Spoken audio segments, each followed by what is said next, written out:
Hi friends, welcome to Manjushree cooking. ഇന്ന് നമുക്ക് ചായക്കട സ്റ്റൈലിൽ നല്ല അടിപൊളി ടേസ്റ്റുള്ള പഴംപൊരി എങ്ങനെയാണ് ഉണ്ടാക്കുന്നതെന്ന് നോക്കാം.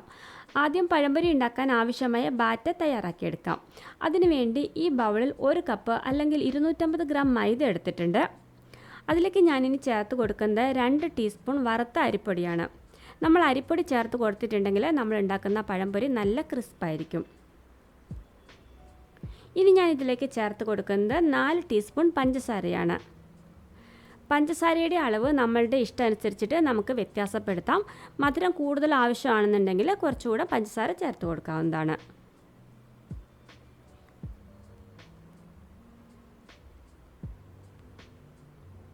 ഇനി ഞാനിതിലേക്ക് 1/4 ടീസ്പൂൺ മഞ്ഞൾപ്പൊടി കൂടെ ചേർത്ത് കൊടുക്കുന്നുണ്ട്.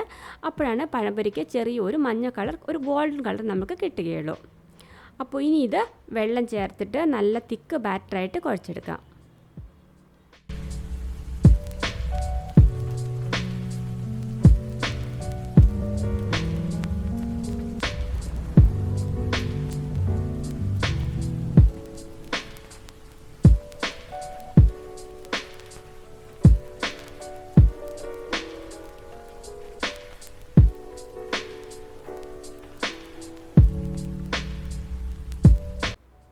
ബാറ്റർ ഇവിടെ റെഡി ആയിട്ടുണ്ട്. ഇനി ഞാൻ ഇതിലേക്ക് ആവശ്യമായിട്ടുള്ള ഉപ്പ് ചേർത്ത് കൊടുക്കുകയാണ്.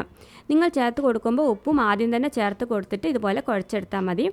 ഞാനത് വിട്ടുപോയതാണ്, അതുകൊണ്ടാണ് അവസാനം ചേർത്ത് കൊടുക്കുന്നത്. ഇനി ഞാൻ ഇതിലേക്ക് ചേർത്ത് കൊടുക്കുന്നത് എള്ളാണ്. 2 ടീസ്പൂൺ എള്ള് ചേർത്ത് കൊടുക്കുന്നുണ്ട്. എള്ള് ചേർത്ത് കൊടുക്കാം, അല്ലെങ്കിൽ ഇതിന് പകരമായിട്ട് നമുക്ക് വേണമെങ്കിൽ 2 ടീസ്പൂൺ ജീരകം ചേർത്ത് കൊടുക്കാം. ഇത് രണ്ട് തരം ടേസ്റ്റാണ്. എള്ള് ചേർത്തിട്ടാണ് ഞാൻ സാധാരണ ഉണ്ടാക്കാറ്. ജീരകം ചേർത്തിട്ട് ഉണ്ടാക്കിയിട്ടുള്ള ഒരു വീഡിയോയും ഞാൻ പോസ്റ്റ് ചെയ്തിട്ടുണ്ട്. നിങ്ങൾക്ക് വേണമെങ്കിൽ അതിൻ്റെ ലിങ്ക് ഞാൻ ഡിസ്ക്രിപ്ഷൻ ബോക്സിൽ കൊടുക്കാം. നിങ്ങൾക്കതൊന്ന് ചെക്ക് ചെയ്യാവുന്നതാണ്. നന്നായി പഴുത്ത 3 ഏത്തപ്പഴം ഇവിടെ തയ്യാറാക്കി വെച്ചിട്ടുണ്ട്. ഇതിനെ ഞാൻ നടുക്കുന്ന് കട്ട് ചെയ്ത് വെച്ചിട്ടുണ്ട്. ഇനി ഇതാണ് നമുക്ക് ഫ്രൈ ചെയ്തെടുക്കേണ്ടത്. അപ്പോൾ നമ്മളുടെ ബാറ്റർ റെഡിയാണ്, പഴം റെഡിയാണ്. ഇനി നമുക്ക് ഇതൊന്ന് ഫ്രൈ ചെയ്തെടുത്താൽ മതി. എണ്ണ ഇപ്പോൾ നല്ല മീഡിയം ഫ്ലെയിമിൽ ചൂടായി കിടക്കുന്നുണ്ട്.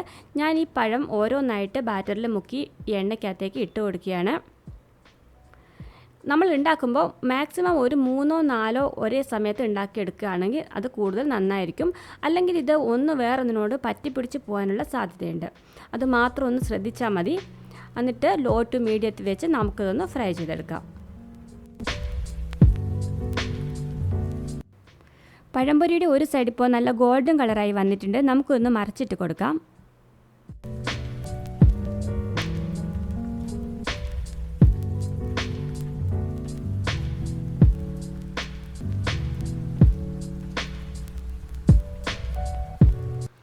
രണ്ട് വശവും നല്ല ക്രിസ്പായി വന്നിട്ടുണ്ട്. നല്ല അടിപൊളി ടേസ്റ്റുള്ള പഴംപൊരി ഇവിടെ റെഡി ആയിട്ടുണ്ട്.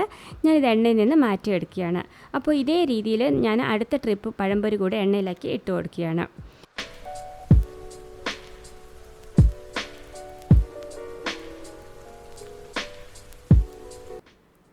അപ്പോൾ നിങ്ങളെല്ലാവരും ഈ രീതിയിലൊന്ന് പഴംപൊരി ഉണ്ടാക്കി നോക്കണം.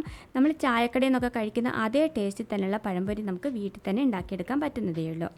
അപ്പോൾ നിങ്ങൾക്ക് ഇഷ്ടമായിട്ടുണ്ടെങ്കിൽ ചാനൽ സബ്സ്ക്രൈബ് ചെയ്യാൻ മറക്കരുത്. അതിനടുത്തുള്ള ബെൽ ബട്ടൺ കൂടി ഒന്ന് പ്രസ് ചെയ്യണം. എന്നാലാണ് ഇനി ഞാൻ പോസ്റ്റ് ചെയ്യുന്ന വീഡിയോകളുടെയൊക്കെ നോട്ടിഫിക്കേഷൻസ് നിങ്ങൾക്ക് കിട്ടുകയുള്ളൂ. ലൈക്ക് ചെയ്യാനും ഷെയർ ചെയ്യാനും കമൻറ്റ് ചെയ്യാനും മറക്കരുത്. അടുത്ത ദിവസം നമുക്ക് വേറൊരു വീഡിയോയുമായിട്ട് വീണ്ടും കാണാം. അതുവരേക്കും ബൈ ബൈ.